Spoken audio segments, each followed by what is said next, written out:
Morning, everyone. Morning. Today we're going to do line of duty death presentation for Oscar Armstrong LODD. He passed away March 21st, 2003 in Cincinnati, Ohio.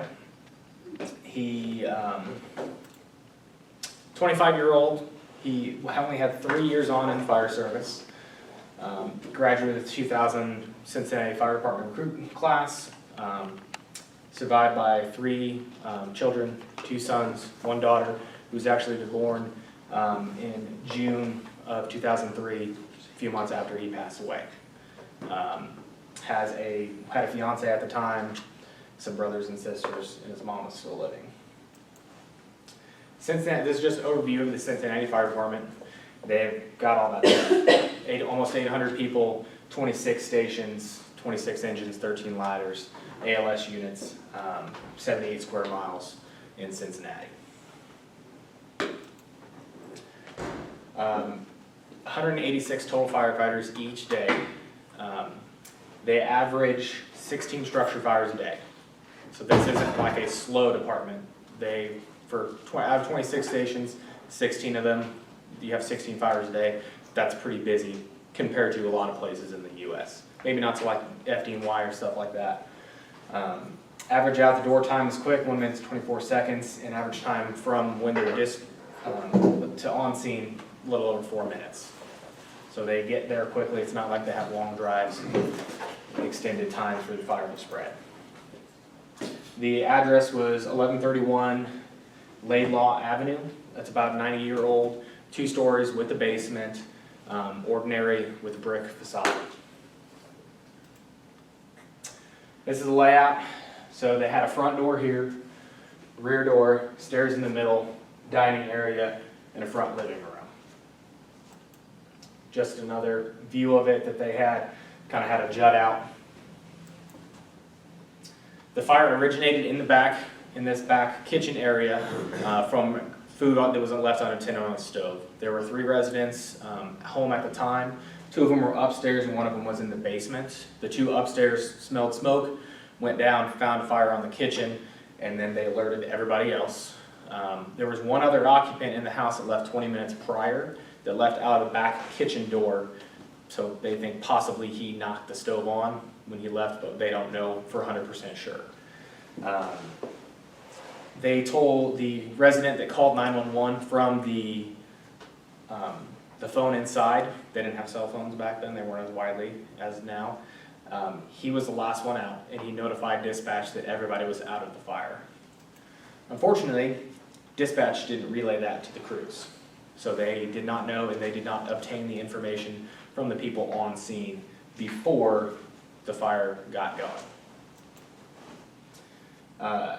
3 minutes and 40 seconds after engine 9 arrived is when the room flashed over. So relatively quick on-scene time to flash over time. In addition to the line of duty death, there were 2 other injuries to 2 firefighters that occurred with the flashover. Unfortunately, this was not the only event like this that happened in the Cincinnati Fire Department prior to this because of the way that their tactics were. They had a lot of close calls prior to this, but nothing ever got this bad and a lot of injuries. But after this, they changed a lot of their tactics, and when we get into it, you'll see what they were doing that caused this to go bad. We're going to go through all the companies that arrived and what they did. I'll warn you, it's going to get kind of confusing because they had a lot of crews that split and went different places. Just a timeline from when the first alarm was struck, when the crews got on scene to flashover. Again, 4 minutes from the first engine on scene to the flashover. District 4 was not originally on the dispatch. District 3 was, but District 4 was doing training, which District 4 is their equivalent of battalion chief. So their battalion was training closer to the fire. He backed himself on the run. From about a half a mile away, he saw the smoke column, upgraded it to a working fire, which got 3 extra companies. I'm sorry, a RIT, a rescue, which is, the rescue is their ALS ambulance. And then the District 3, their other battalion chief. Did a 360, found fire coming out of the BC corner of the building, out of that back door that's right by the kitchen, and extending up into the porch. After he was finishing his 360, he met the crew of Engine 9, who was stretching a hose line to the rear of the structure, told them, no, go back to the front door, go from the unburned to burned side of the building. And then he also, while he was standing back there, met the crew of Engine 2, when they were taking their backup line to the back of the structure, told them to go up to the front. And we'll find out why that was kind of important here in a little bit. Engine 9 regularly assigned people besides a float firefighter 2 from a different engine. They arrived and they went past the fire building to hit the front section into a hydrant.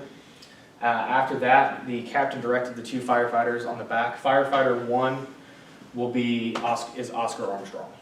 So for continuity, I left him as firefighter 1 in this, but so you guys know, firefighter 1 is firefighter Armstrong. So 1 and 2, he ordered them to take their pre-connected engine 3/4 to the front door. Got to the front door's locked, so instead of forcing the door, the officer directed them to take the line around to the back. That's when District 4 met them, told them to come back to the front door. So the second fire ran to the truck, grabbed an axe so that he could force the door. They stretched a total of 350 feet of engine 3/4. That was their standard pre-connect. I've talked to one of the guys a few weeks ago when I was at FDTN, who was in Cincinnati at the time, works for the fire department, still works there, and he said that a 350 pre-connect is not uncommon for them because of some of the large apartment buildings and offsets that they have to navigate through. So crews donned their face piece and went to make entry. The Captain on Engine 9 called for water twice on the radio and then once with signals. When he still wasn't getting any water at his hose line, he took off his face piece and went back out to the yard. That's when he found that the 350 feet had kinked all in the side yard. And the line was charged at the engine with the correct pressure, but because of the severity of the kinks and how much hose was on the ground, they had a dry line. So the Engine 9 captain removed his face piece and went outside and started flaking out the hose, getting the kinks out. While he was doing that, a firefighter from Engine 2 joined firefighter 1 and 2 from Engine 9, and they entered the structure with a dry hose line. At the time when they entered, smoke was banked down 2 to 3 feet off the floor. Heat wasn't that bad, but it was hot. After a minute or two, they started yelling that it was hot, calling for water. They heard crews outside say that they heard them inside calling for water. Firefighter 2 off of Engine 9 backed out off the line to see what was going on with the water. He saw that it was kinked in the side yard. His officer was flaking it out. He went back inside to the back of Engine 2, Firefighter 1. So Oscar Armstrong at this point was on the nozzle inside of the building. So once the Engine 9 firefighter got back inside, he noticed fingering on the floor. Not in the ceiling, the floor. And shortly after that, the room flashed over and became fully involved. When that happened, he grabbed the firefighter that was in front of him, pulled him back, and they tumbled out the front door. That was about the same time that the Engine 9 captain was making his way back around to the front of the building. So a minute and 30 after the initial call for water is when the flashover happened. Ladder 2, they had a relief lieutenant from Division 4, everybody else was regular. Their policy back then, and I believe it is still now, that they split their ladder into 2 teams. They have a minimum of 4 on their truck, so the officer and firefighter 2, and then the FAO is a field apparatus operator, so their chauffeur, and then firefighter 1. So Team A, they came from the CD corner, is where they pulled their truck up. And as they came along, they vented windows. So before they had hose line stretched, before they had any water, they were venting windows along that seaside. They weren't able to vent all of them because there was an air conditioning unit and one of them was too hot, they couldn't get to it. Once they got up to the AD corner, the officer ordered firefighter 2 to help pull another line from Engine 9. So he split from his officer and went and helped Engine 2, firefighter 2, stretch the line. Then went back, found his lieutenant on the porch, masked up. Team 2 set up for vertical ventilation. That's what they had an inside truck, outside truck. So Team 2 is vertical vent. They set their stick up and were carrying their tools up when the room flashed over and impinged onto their ladder. And the person on the tip of the ladder actually had to come back down through the fire quickly to be able to get out of there. And so once the fire flashed over, they pulled out and were beginning to set up for standpipe operation, or for ladder pipe operations. Engine 2. Detailed firefighter 2 from engine 50. Everybody else was a regular. Right when they get there, they had to reposition their apparatus twice because they couldn't get a good position and they were believe they were blocking the road. After they stopped, firefighter 1, I don't know why, it never said in any of the presentations why, or if that's something that they standard do, he left his crew and joined up with the engine 9 crew that was on the front porch. While he went and joined them, the captain and the firefighter 2 stretched the second line from engine 9, and they were taking it to the back of the structure, is where they were ordered to take it. So you had that first crew from engine 9 pull their line to the back and then come to the front. Then the first crew from engine 2, assisted by the truck 2 firefighter 2 that I talked about a second ago, stretched their line to the back and then back to the front. So engine 2 captain hears the officer from engine 9 calling for water. He ran to the pump to see what was wrong, and the pump operator is like, I got full pressure. The captain from engine 9 engine 2 sees that it's fully pressurized and sees all the kinks, and he ran back up to the front and then masked up to go in with his crew. Ladder 32, detailed firefighter from firefighter 2 from ladder 17. Everybody else is regular. They split. Team A went to the front porch and donned their SCBA with a tick, and then they broke out the right side window on the A side of the porch. So we've had all of the windows broken down the D side, and the windows on the A side broken, and we don't have any water in our lines. Team B attempted to do the same thing that the other ladder company tried to do. They tried to go to do vertical ventilation, room flashed over, and they had to pull out because the fire was impinging on their ladder as well. All right, so this engine right here is engine 9. Their stretch was impeded a little bit by these bushes here. So they pulled the rear pre-connect here that goes around, loops, and then comes. And then the other pre-connect, I believe, was off the side, and they came through the same area.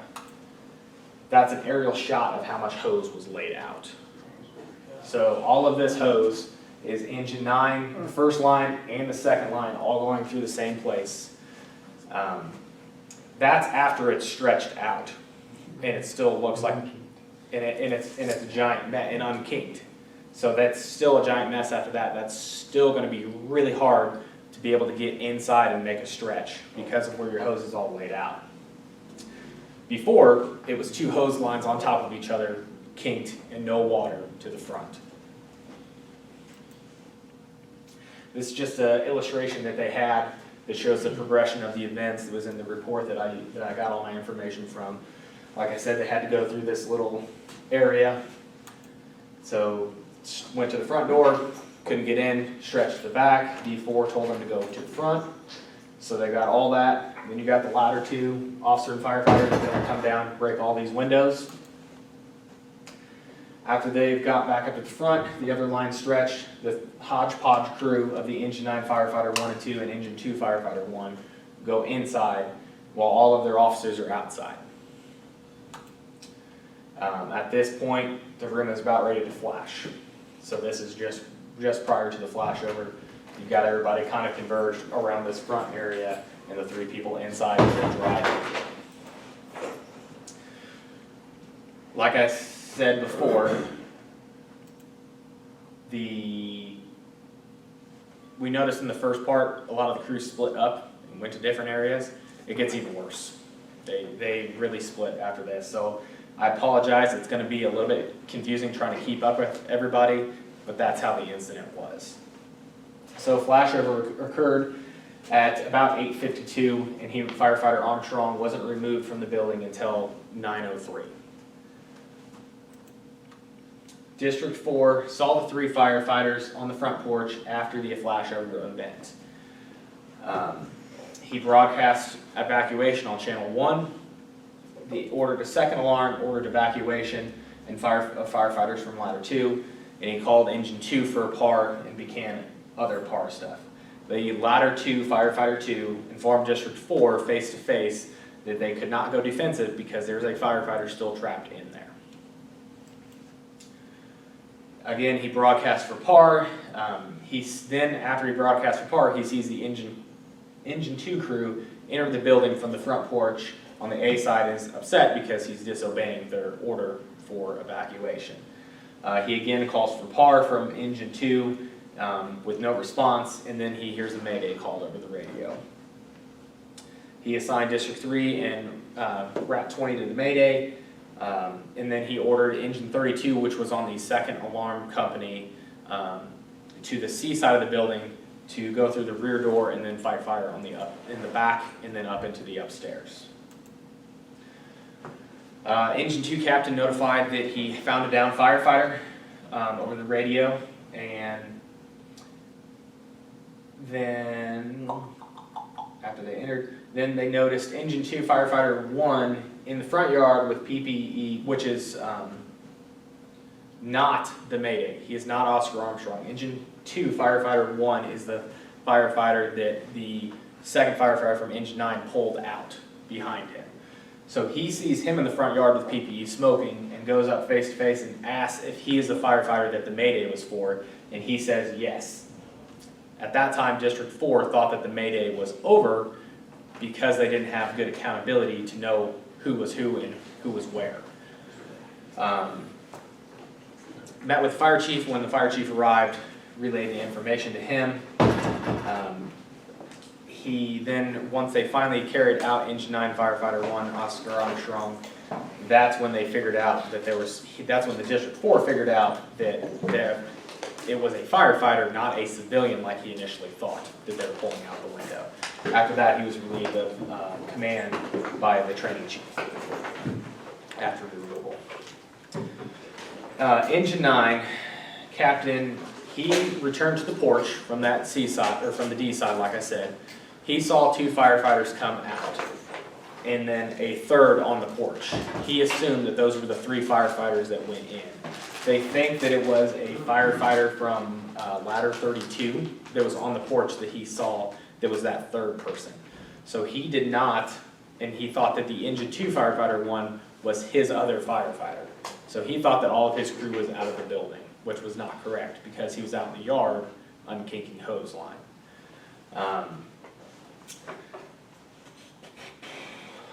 District 4 ordered to defensive mode. Captain in the firefighter 2, that was the first one to pull the other guy out, utilized an 1 3/4, and they attacked it from the outside, starting at the CD corner, working towards the AD corner. And then after that, he left his firefighter 2 on the line operating from the exterior to go help the other engine 32 on the backside make their stretch and help direct them. He returned. After that, he went back to the engine to change SCBA bottle. He met with his FAO. He saw a body come out of the window and thought it was a civilian. At 9:03, he saw the firefighter 2 saw them exiting the window. He was the one operating the hose line. He helped them get the engine 9. He helped them get Oscar out of the window and then perform mouth-to-mouth CPR. I think it was him that did that, until Rescue 38 got there and helped to get him out. 9:04, the captain advised of accountability that he was with to the District 4, that he was with his FAO and he did not know where his 2 firefighters were. At 9:09, so 5 minutes later, he reported that he was missing firefighter Armstrong, did not know where he was. Been missing from his company. That was 6 minutes after he was removed from the building. He had been missing for about 17 minutes at that point. His officer, and it was a total of about 20 minutes or so since his officer actually last saw him, before he realized that he was missing a guy. Ladder 2, Team A. The Ladder 2 Firefighter 2 asked the captain of Engine 9 multiple times if everybody was out, and the captain stated yes.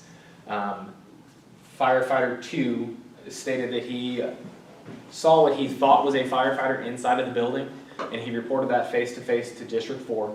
He also reported hearing a scream from the AD corner of the building, which would be a pretty good indication that somebody is inside. He entered the building on the hose line with Engine 2 Firefighter 2, progressing into the dining room and using a tick to locate the other people that were rescuers in this event, and you'll understand what the rescuers are in just a minute when we get to the other crews. After locating the firefighter with the other rescue teams, he helped move them to the B-side window and exited.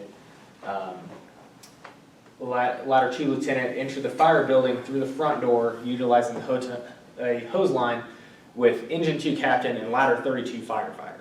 So the other rescue, from Ladder 2, they went 2 crews, 2 different hand lines, to 2 different locations with different people on both of them. The first rescue crew was this Engine 2 captain, Ladder 2, 32 firefighter 2, and then Ladder 2 lieutenant. Team B went to set up for standpipe operations, noticed that they were exiting the building with the downed firefighter, and helped that transfer and get them to the rescue, and then one of them drove the rescue into the hospital. Engine 2 captain recalls seeing fire out of all the windows. He looked up into the front of the building. He says what he saw was an outline of a firefighter engulfed in fire, which we believe was Oscar Armstrong, running back towards the front of the building. As he made it into that front living room area, he took a 90-degree turn and then another 90-degree turn and went back into the fire. After he saw that, picked up a hose line that was right next to him and went inside the building to fight the fire, trying to get the downed firefighter. He recalls extreme pressure on the line, probably because when all the kinks were going on, the operator jacked that pressure up to try and push some of the kinks out and never put it back down. Large volume of fire above him in the kitchen and into the stairwell area. Ladder 30, like I said a minute ago, Ladder 32 Firefighter 2 was on the hose line with him, as well as the Ladder 2 lieutenant. The firefighter left the hose line, found Oscar Armstrong down. At that point, the other hose line was in there, so they dropped their hose line and all went to the rescue of the firefighter. They weren't able to see anything. There were no SCBA straps and no gear really left for them to grab onto. He was that badly burned. Rescue crew, they worked as a team. Basically, if they were moving a civilian, use a 1-2-3 lift method to get him to the window. Once they got him to the window, Captain of Engine 2 jumped out the window to receive the downed firefighter. Engine 2, Firefighter 2, assisted his other firefighter, who was the one that was smoking, that District 4 found, asked him if he was the Mayday firefighter, helped him to the front of truck 32, and then returned to the porch. He stretched a line with the Ladder 2 Firefighter 2 into the dining room, and he was the one that stayed on the line, the other line that was in there, not with the, I know, I told you it was going to get confusing. He was on the other line. He stayed there to keep the fire off, while the other 3 rescuers from the other line went and attended to the downed firefighter. After that, he exited when his low air alarm went off, and the Engine 2 captain, after all that went down, immediately found the rest of his crew and gave a par. So he did do that. One good thing is after everything went down, he got all of his crew together and found them, but it was a little bit later than it should have been. Ladder 32, Team A, we believe that he was standing right next to the Engine 2 captain, and he saw the same thing, saw the burning person inside of the structure. He saw that the captain from Engine 2 pick up the line and go into the structure, and he followed him in. He then, like it said in the other slide, once they got into a position, he left the line, found the downed firefighter. He remembered that his pass alarm started going off, but he does not remember activating it.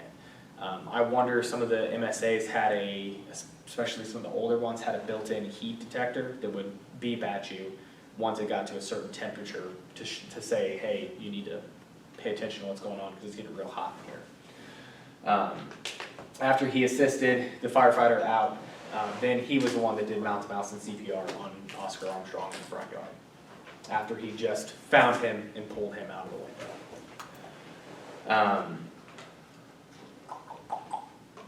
Again, Ladder 32 lieutenant was standing there. He relayed as well to District 4 that he saw a burning person inside that they believed to be a firefighter.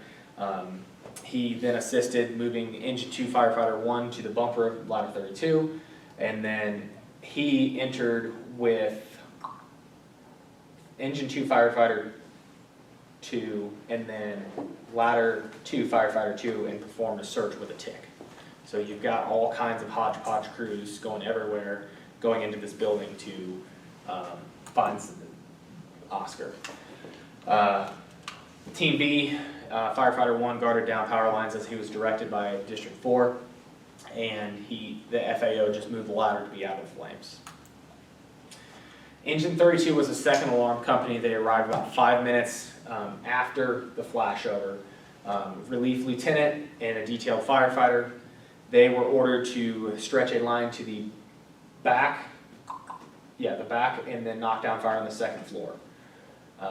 And then they were ordered out after the removal of the downed firefighter.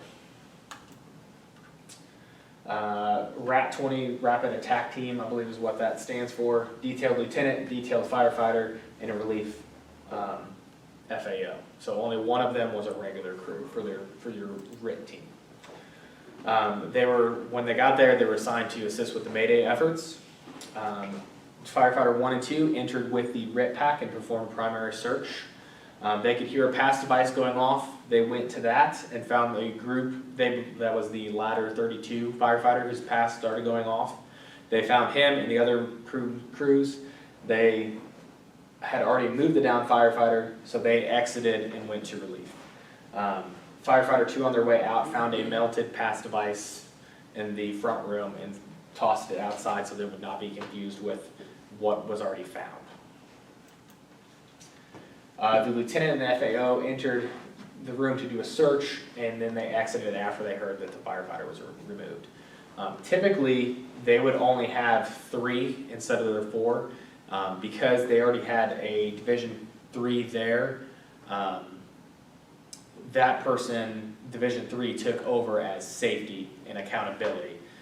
Typically, they would have one member from their RAT team become safety and accountability. And then they got par rest of outside. So we're back to our illustration. Everybody else is exited. Engine 9, Firefighter 1, Oscar Armstrong is still inside the structure. Like I said, Engine 2, Firefighter 2, Ladder 2, Firefighter 2 came in with a hose line. The other 3, Engine 3 officer, Ladder 32 firefighter, and Ladder 2 officer went inside. They all found him, left one person on the hose line to fight back the fire, remove the victim, or the firefighter Armstrong out the side. There were a total of 47 things identified that should be changed after this event in the enhanced fire report that I've made this PowerPoint off of. We're not going to go over all 47 of them. We're going to go over 9 of them that I think are the bigger ones that really enforce what we should be training. Basic firefighting skills are critical. Firefighters need to continually train and reinforce the basic firefighting skills after the recruit training period to enhance these skills throughout their entire career. So it shouldn't be we stretch hose line a bunch during recruit school and then we do it once or twice a year, or whenever we have department mandated trainings. We should be doing this on a weekly basis for engine crews, for ladder crews, everything across the board. For this particular situation, if they had made a better stretch, if maybe they had more practice, they had got a better stretch and got water to themselves faster, maybe this could have been prevented. They could have gotten fire and water on the fire and then stopped the flashover from happening. So that goes along with what I just said, proper hose deployment. A well-placed, appropriately staffed attack line, putting water on the fire saves more lives than any other single fireground operation. Which kind of pains me to say because now I'm a ladder guy, saying that the engine, you guys are the best in this thing, but we'll go on from that. It's a given, right? If, like it said before, if they had entered with a charged hose line, this may have been a lot different. They could have gone in, started putting water on the fire and on the superheated gases to cool everything down, and it could have potentially saved his life. Crews must stay together at all times on the fire ground. So crew integrity, even though their ladder crews split, they knew who was with who. There was an officer with a firefighter, an FAO, and probably a senior firefighter to go to the roof. Not a single line stretched from the first companies was stretched by a whole crew. From when they arrived on the scene. And this just says, again, how all the crews just kind of split up and went different ways. You had an engine 2 guy jump on the first line, and then the ladder guy had to help the engine 2 guy stretch his line because his other firefighter went up and was on the front porch and inside when he probably shouldn't have been. Company officer needs to be in charge of a crew. Without appropriate supervision from a company officer, freelancing will occur. I think that's kind of a given. The initial crew that went in stretched in potentially because they didn't have an officer there saying, hey, don't go in yet with the charged hose line. The crew that was the people that went in was a very young crew. All of them had under 3 years of experience. All 3 people on the hose line that went in. Again, inexperienced firefighters must be under the influence of a supervisor.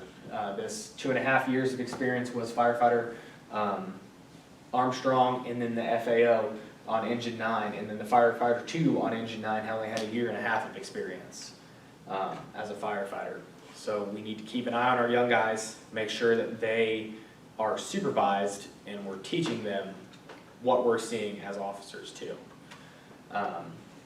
so that they can better protect themselves.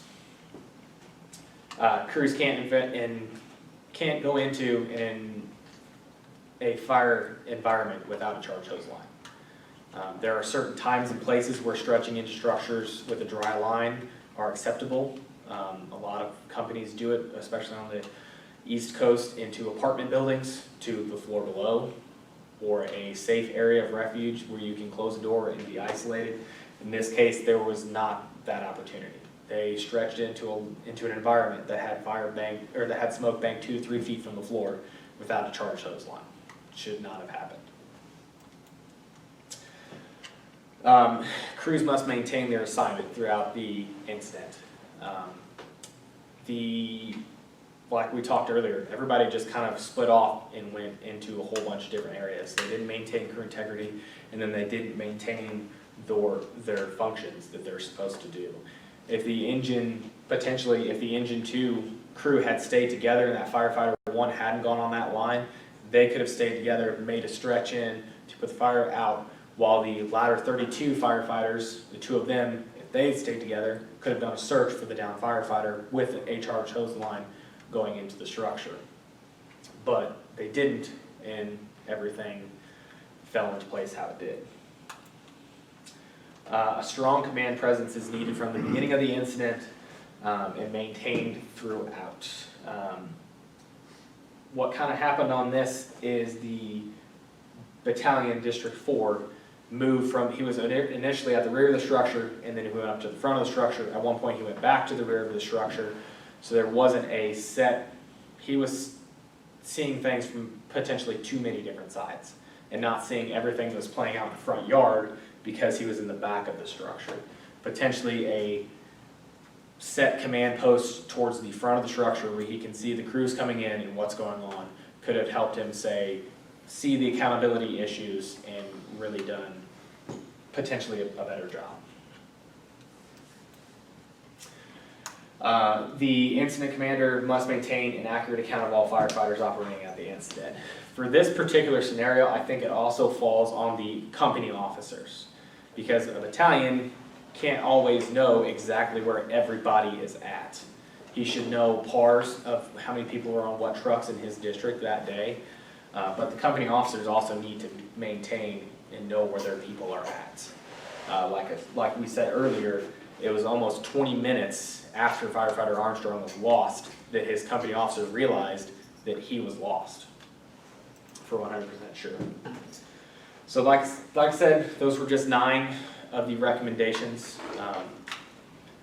Basic stretching skills, basic fire attack, and crew integrity and accountability. Those are things that we should be doing on every single fire that we have. We should be practicing those every single week.